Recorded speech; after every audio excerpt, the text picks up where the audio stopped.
I'm Denny Taylor, and I'm here with Steve Nelson, who is the head of school at Calhoun in New York City, one of America's most notable progressive schools. He's also the author of First Do No Harm, Progressive Education in the Time of Existential Risk, which is published by Garn Press, or will be very soon. In First Do No Harm, Steve develops a comprehensive argument for the importance of progressive education in light of the world's increasingly severe challenges. Matt Damon has written the introduction to First Do No Harm, and here's a quote for Matt, which we'll use as an introduction to you. He says, this is Matt Damon, he says, "Things have gone very wrong in education in recent years. Many of us know this, but few of us really understand what has happened and why. But Steve Nelson does, and in this book he helps us understand education in a way that deepens our awareness of the profound impact education has on children's lives and the society and world in which we live." It's a pleasure to introduce Steve to you. Shall we begin with Calhoun? I'd love to begin with Calhoun. It has been my life for almost 19 years. Let me first give you a very brief sense of why I came to the Calhoun School. I was doing other things with my life and had actually never set foot in a private school. Not exactly true. I did go to a private school once on a blind date when I was in the 11th grade, and that didn't work out very well. So I think I had kind of an aversion to private schools. But I decided at somewhat of a later point than some other people do, that I really wanted to be the head of a school, even though I had not been in a school or had been the head of a school. But I was very specific about it. I wanted to be the head of a progressive school. I could give you a whole long life story that would lead up to the moment that I decided that, but it was odd. So I began casting about to see if anybody would have me. The odds were not good. I didn't have the traditional preparation, didn't go through the ranks of teacher and administrator. And I got interviewed at one place and was pleased that they even made me a semifinalist and then rejected me. I didn't want to go there anyway. I was sitting at home in Vermont, where I was living at the time, and got a mailing from a search firm. When you apply for jobs, you start getting on lists. So I got a mailing from a search firm with a prospectus about the headship at the Calhoun School. And I glanced at it and I put it aside. And it was fully 3 weeks later that something began gnawing at me. There's something about that that's really interesting. And I went back and I picked it up off my dresser. I remember it like it was yesterday. It was a beautiful sunny morning in Vermont, and I was drinking French roast coffee, feeling rather romantic. And I read through this thing and I said, damn, there's something about that that sounds right after all these years of doing other things. And I found out that I had missed the deadline for applying, but I wrote a letter anyway. It was just terribly sappy, saying exactly what I just told you, that I read this thing and something about it said, look into this. And I sent off a letter acknowledging that I was late and I wouldn't be considered, but there was something that had struck me and I really very much wanted to find out if my instincts were right and that I'd appreciate coming for an interview. The rest is history. It is how I ended up at Calhoun. And Calhoun is remarkable in ways that I've enjoyed more than I'm responsible for. It is a place that the minute I walked in the door, I knew that children were loved. In fact, I had something just today, Denny, that was perhaps among the most wonderful things I've ever heard about this school that I've been part of for all these years.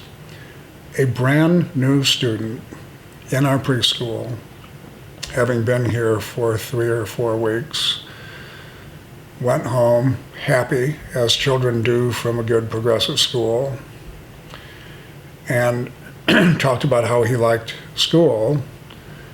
And one parent said to the other, isn't it wonderful that he loves school? And this little boy looked at his parents and said, "No, it's wonderful that my school loves me." That's a wonderful thing. And I thought, it just doesn't get better than that. So my attraction to Calhoun was on a human basis, and that has persisted through 19 years. Do you want to tell us a little bit about the pedagogy at Calhoun? I'd be happy to, but a little bit is very hard for me to do in most aspects of my life. I just don't do a little bit very well. I could give you a quote from Matt Damon. You could. Let's just ride the Matt Damon horse as far as we can. So progressive educators intentionally design their programs to lead students towards becoming adults who will be engaged citizens committed to economic and social justice. Do you see that as the mission of... That's not bad for an actor. And by the way, as I think you know, Matt Damon was not a celebrity introducer of my book. He's deeply committed to progressive education, as is his family. It's a good capsule summary. I mean, if I were to characterize a progressive approach to education, at least as I believe it, it is based on the unambiguous power of children learning through discovery rather than being instructed, capitalizing on the marvelous, insatiable curiosity that children have, and allowing them to construct their own sense of the world and everything about it. And it applies to every single discipline. And a lot of people think that because progressive education appears to be unstructured and that we don't have a formal curriculum, we often let children wander into something based on their own interest. People misinterpret progressive to mean that it's not intentional enough. The art of good progressive pedagogy is to construct a context in which children can explore and come to find the things that we want them to find.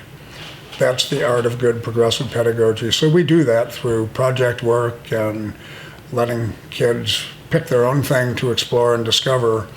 And that same approach to teaching and learning characterizes everything from our preschool program all the way through high school. I think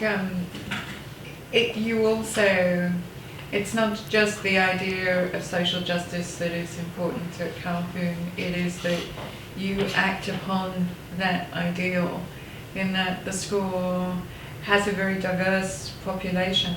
We do. And perhaps you could talk a little bit about that as well. I love talking about that. I think it's one of the most distinctive things about Calhoun, both in the public and the private sphere. A lot of people throw around the phrase social justice.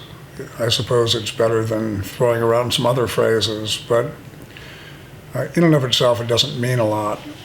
And social justice is not something to be instructed either. As is true with all progressive pedagogy, social justice is something to be lived.